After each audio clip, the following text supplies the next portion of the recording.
now. Economist Sifiso Skenjana and Kganki Matabane, CEO of the Black Business Council, join me on the latest regarding the GDP numbers. Good evening to both of you, gentlemen, and thank you so much for your time. Sifiso, let me first begin with you. Of course, these calculations of GDP are being done around the new methodology that has been, employed in as far as calculating GDP is concerned. What difference does this make fundamentally to how we can interpret these numbers? It makes a bit of a difference, Kathy, just by virtue of the size of the contribution of some of the sectors. And what's come out already is that we've seen that the financial services and business sectors has now become even a bigger contributor to our GDP, and to the extent that now, I guess, as per last tax statistics, that they contribute about 41% to the corporate income tax bill. And so, what this is really telling you is it's showing you what we call that the structural transformation happening in the country, which means the shift in the various relative contribution from each of the sectors, and then in essence is telling us where the real opportunity at a sectoral level is going to come from in terms of driving more long-term sustainable growth. And in as far as what those GDP numbers currently look like, what stood out for you, Sifiso? What stood out for me, certainly, of course, is that the mining numbers aren't in there yet, and so we're probably going to have a little bit of an upward revision going into when those numbers get finalized, and we've heard that from Stats SA. But simply, I think for me, more importantly, is that the questions I keep asking is, are we going to solve the structural constraints that we're facing? Simply that we have had a period of about 13 years where we had, jobless growth in the country, and now unemployment numbers again looking worse, but GDP is starting to improve. And for me, it's starting to tell me again about the journey that we're beginning, where we've got an economy that is disillusioned from the labor force that it's creating, and gives me more anxiety more than anything around the numbers, because it's actually talking about the structural disconnect that is continuing to be pervasive. Mr. Matabane, from the perspective of a black business, your own reflections and impressions of the latest GDP numbers? Thanks, Katie. I think the increase, albeit very, very small, is welcomed. Is a good development, but I think context is very important. We need to look at where we come from last year. If you look at, for example, the Q2 last year, there was a decline of 17%, which basically tells you that we are still even far from where the economy was pre-COVID, which means that until and unless the economy is actually reopened fully, we're not going to reach the figures that we were pre-COVID.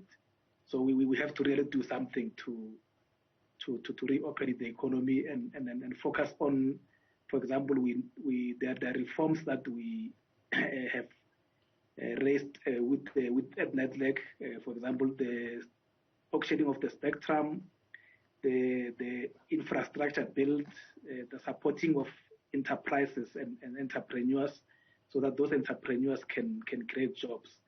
But if you look at the economy, it basically tells you that we are not going to be able to create jobs that will get almost the 74% young people who are unemployed to be employed. So we have to be very, very worried. Mr. Matabane, just listening to some of the issues that you've listed as needing reform and where we need processes expedited, are you beginning to feel a little bit like a broken record? Because it's been years on end that we've been talking about some of these issues, spectrum not being the least among them, and yet despite the promises, nothing changes. We're still here. You're right. I think what perhaps maybe we need to do now is to encourage all the citizens to vaccinate, because as it has been seen in other countries, Europe, the US, the stadiums are full. They are able to reopen the economy. If you look at where we are in South Africa, most of the sectors are half closed or half reopened, which then will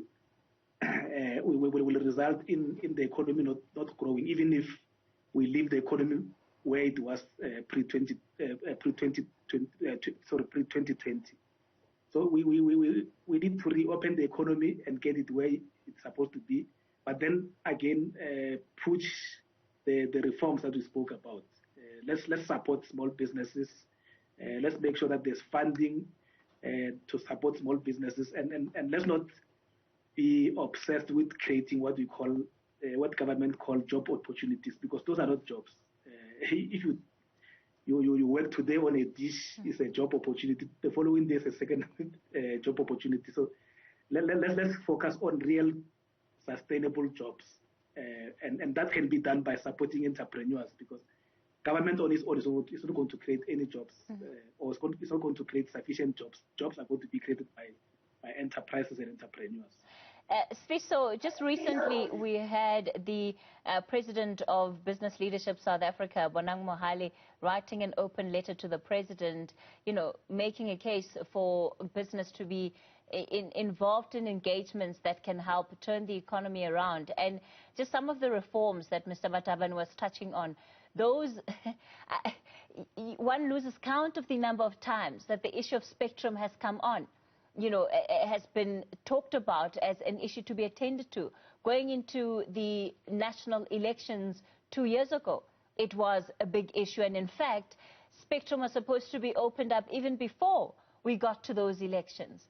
But nothing changes. So fundamentally, when some of what is considered to be the low-hanging fruit is continuously not implemented, what confidence then can we have that some of the more difficult tasks will in fact, be implemented or looked into, in as far as, things like deregulation is concerned, making it easier for smaller businesses to actually operate? I think it's often touted that it's a low-hanging fruit, but I think it was bringing a lot of complexity around market structure within the telecom space, and particularly a more sustainable participation of medium-sized businesses, particularly in that high-frequency bandwidth from a spectrum point of view. So I think there are complexities there that are not as obvious as what was suggested, and so I certainly would pursue a lot more interesting opportunities in terms of calling them lower-hanging fruits. One of the examples I'll make is that, we see from the GDP numbers that the telecom sector, and transport were the top performing, sector in that space. And of course, that's done is that it's created new jobs from an e-delivery point of view. There's now opportunity for what used to be an economy for people selling airtime. Now we can create a new economy for people selling Wi-Fi within, in some of the informal spaces. So these are sectors that are already finding growth opportunity in a digitizing economy. Let's lean into that. I think those are much more lower-hanging fruits than I think the complexities around spectrum. I agree. I mean, as far back as 2012, spectrum was supposed to have been rolled out, but then there's a complexity around that. But my point is that there are certainly other low-hanging fruits that we're seeing even in the business process outsourcing sector that's able to absorb. I think 93% of the people they employ are young black South Africans, 60% of which is women. Let's lean into that kind of sector that's growing at a rapid pace and ensure that we can absorb the young people in the country. Let me thank you both for your time on The Pulse today. Sifiso Skenjana, he is an economist, and Kganki Matabane, who is the CEO of the Black Business Council.